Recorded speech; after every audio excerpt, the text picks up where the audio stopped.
La division du peuple français doit s'arrêter. En ce moment où je te parle, la division est présente. De par une idéologie, de par des convictions très fortes que les gens portent. Les gens s'éloignent, alors qu'on n'a jamais eu aussi besoin que les gens se rassemblent. Juste parce qu'on a des convictions différentes d'une autre personne ne signifie pas qu'on ne peut pas s'entendre avec elle. Juste parce qu'on a une idéologie différente du monde et des choix et des comportements que l'on doit adopter ne signifie pas que l'on doit rejeter l'autre. L'autre qui dans certaines situations de la vie pourrait nous aider. Le rejeter ne va ni l'aider ni nous aider. Quand il y a une division qui est faite, il faut que tu te poses la question, quel en est le but ?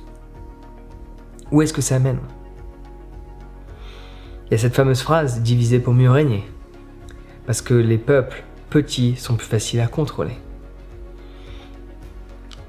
Pourquoi pas rester unis, malgré nos différends ? Pour te parler de ma propre expérience personnelle, dans mon quotidien, dans les gens que je fréquente très très souvent, des gens que je porte très haut dans mon cœur, des gens auxquels je peux passer des jours avec, dans ces gens-là, il y en a qui se sont fait injecter des substances prototypes, et il y en a d'autres pas. Et je n'ai pas envie de baser l'amour que je porte sur une personne et le fait de la voir sur le fait qu'elle a fait un choix de santé pour aller dans une direction ou dans une autre. Pourquoi rejeter ? Alors bien sûr, on peut s'apercevoir qu'il y a un groupe qui a tendance à plus rejeter l'autre, alors qu'ils ne devraient pas s'ils étaient convaincus par ce qu'ils font. C'est pas logique. Si tu es convaincu que ce que tu fais fonctionne, pourquoi rejeter les autres sous prétexte qu'ils ne font pas ce que tu fais, étant donné que le faire fait en sorte que tout se passe bien ? C'est bien parce que inconsciemment, il y a un doute sur ce que tu as fait. Quand tu es sûr de l'action que tu mènes, et qu'il n'y a pas de doute, tu n'as pas besoin de rejeter l'autre parce que tu sais que l'action que tu mets en place te permet de protéger les autres. Ouais. Donc il n'y a pas besoin de forcer l'autre à faire des choix qu'il n'a pas envie de faire. Donc forcer les gens à faire un choix, sous prétexte qu'on a une idéologie, ne fonctionne pas. Ça ne fait que créer de la friction. Personnellement, j'ai fait cette erreur. Sur un aspect d'alimentation. Quand j'ai été végétarien, j'ai été vegan, je le suis toujours. J'aime juste pas trop ces étiquettes parce qu'après on me met dans une case de personnes extrêmement chiantes qui cassent les couilles tout le temps. Chose qui a été le cas, je l'admets. Ça servait à rien. À ce moment-là où je faisais partie des vegans casse-couilles qui disent à tout le monde fais ceci, fais cela, fais pas ci, fais pas ça, c'est mon bidé, cheval, c'est mon cadet. Cela ne fonctionnait pas. Ouais. Parce que j'allais à la confrontation, et dans la confrontation et dans le pointage du doigt de ce que tu fais qui ne va pas, selon moi, ça fait en sorte qu'il y a un frein dans notre relation. Ça fait en sorte, de par deux convictions fortes, qu'il y ait une séparation des gens, alors qu'il ne devrait y avoir qu'une seule connexion. Et dans la réalité, le fait de ne pas en parler, tu peux le voir dans mes vidéos, j'en parle beaucoup moins qu'avant, les sujets d'alimentation. Le nombre de gens qui ont changé d'alimentation juste en me fréquentant, en mangeant à mes côtés, quand je les ai invités au restaurant, quand j'ai cuisiné pour eux, quand ils sont venus à mes événements, sans pour autant leur dire « mange ceci », le changement s'est fait de même, parce qu'il n'y a pas eu de forcing. Quand tu cherches à forcer les gens, à les forcer sur un choix dont ils ne voient même pas l'intérêt, cela ne fonctionne pas, dans un sens comme dans l'autre. Et forcer ne fait que diviser. Fais en sorte d'accepter le choix de l'autre, même si celui-ci ne te sent pas forcément être le meilleur des choix. Par rapport à l'alimentation, quand je vois ce que les gens mangent, ça me semble clairement pas le bon choix. Quand j'ouvre leur frigo, j'ai envie de faire un arrêt cardiaque juste en regardant les produits qu'ils ont dedans. Mais c'est pas pour autant que je vais leur ne plus aller les voir sous prétexte qu'ils font un choix de santé qui n'est pas le bon, selon moi. Peut-être cette personne va vivre en meilleure santé, peut-être qu'au final, elle va vivre plus longtemps pour différents facteurs de vie, malgré la merde qu'elle peut manger et qu'elle réchauffe au micro-ondes. Pour prendre cet exemple-là. Mais c'est pas pour autant que je ne dois plus voir cette personne, que je dois la rejeter, que je dois la nier, que je dois la haïr sous prétexte de ses propres choix de santé. Ça semble juste logique. C'est ton choix. Certes, il y a des choix dans la vie qui peuvent impacter les autres. Mais parfois, il y a des choix dans la vie dont on pense qu'ils peuvent impacter les autres qui ne les impactent pas. Et parfois, quand on pense que ça impacte les autres, ça ne les impacte pas tant que ça. Mais dans tous les cas, un choix est toujours personnel. Avant d'être collectif, il est personnel. Et même quand quelque chose est collectif, parfois il est collectif au 3e plan, 4e plan. Il y a un truc qui s'appelle les régimes. Les régimes non pas dans le sens alimentaire, mais dans le sens de structure d'une société, de structure d'un État. Il y a le capitalisme, société dans laquelle on vit, dont beaucoup de gens se plaignaient, mais aujourd'hui, ils ont tendance, surtout ceux qui se plaignaient du capitalisme, à se dire « Ah, au final, c'est peut-être pas mieux parce que là, on rentre dans une société un peu plus stalienne, un peu plus communiste.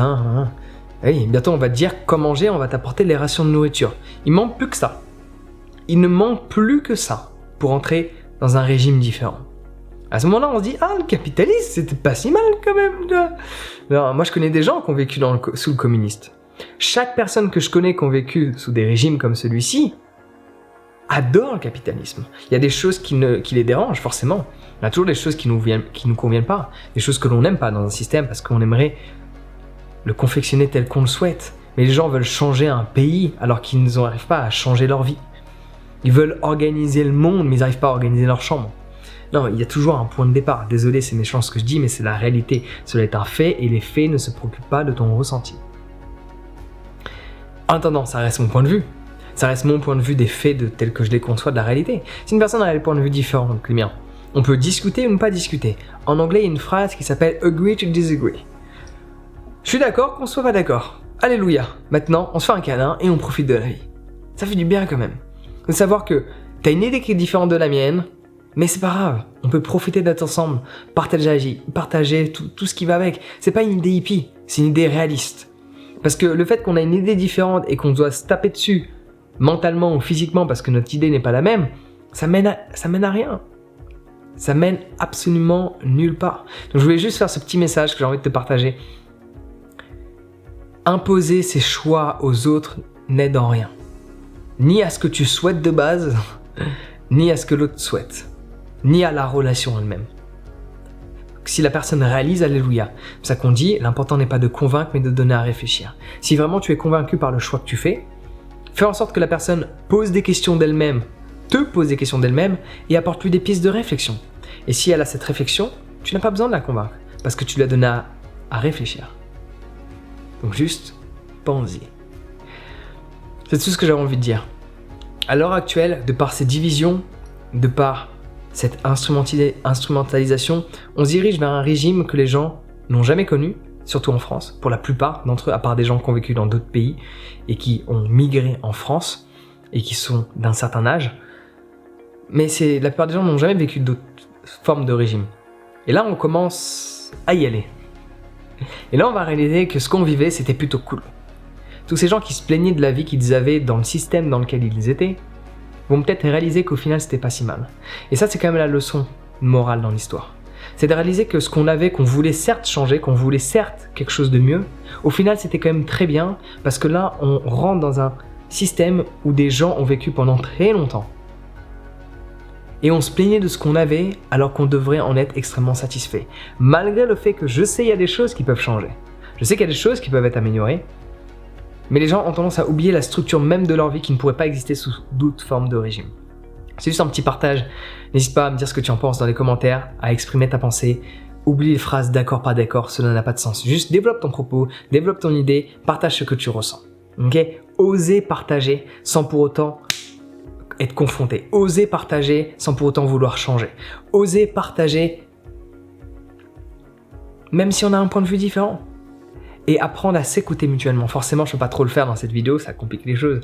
Mais dans mon quotidien, je peux avoir des dialogues, alors ça dépend qui, évidemment, mais avec certaines personnes qui ont des points de vue différents sur plein de sujets sociétals où on est en désaccord. Mais ces gens-là, avec lesquels je discute dans mon quotidien, ont des arguments que je ne peux pas renier. J'ai beau ne pas être d'accord parce que j'ai des arguments qui, pour moi, arrivent à une échelle de priorité au-dessus des leurs, mais des gens qui ont cette capacité de réflexion et d'introspection de par la vie qu'ils mènent et les choix qu'ils font, ont des arguments. Quand tu as une discussion, il y a une personne qui dit c'est faux, c'est vrai, c'est faux, cette personne n'a pas d'argument. La discussion ne peut que mener nulle part. Qu'avoir une discussion avec des personnes qui ont des avis, même des choses que tu ne veux pas accepter, mais dont tu sais qu'il peut y avoir une part de vrai ou que cela est vrai, te permet d'évoluer, tout comme elle, en s'écoutant mutuellement. S'écouter mutuellement, c'est créer une connexion, c'est créer un rapprochement et non pas une division. C'est le message que je voulais te partager, et si tu veux avoir assez de techniques pour justement améliorer ta communication et faire en sorte d'échanger avec un maximum de personnes, j'ai un guide sur la communication, sur l'art de la communication. Tu peux le télécharger dès à présent, le lien est dans la description. Donc Partage-moi ce que tu as envie de partager dans les commentaires sur ce Prends soin de toi. Et passe une excellente journée.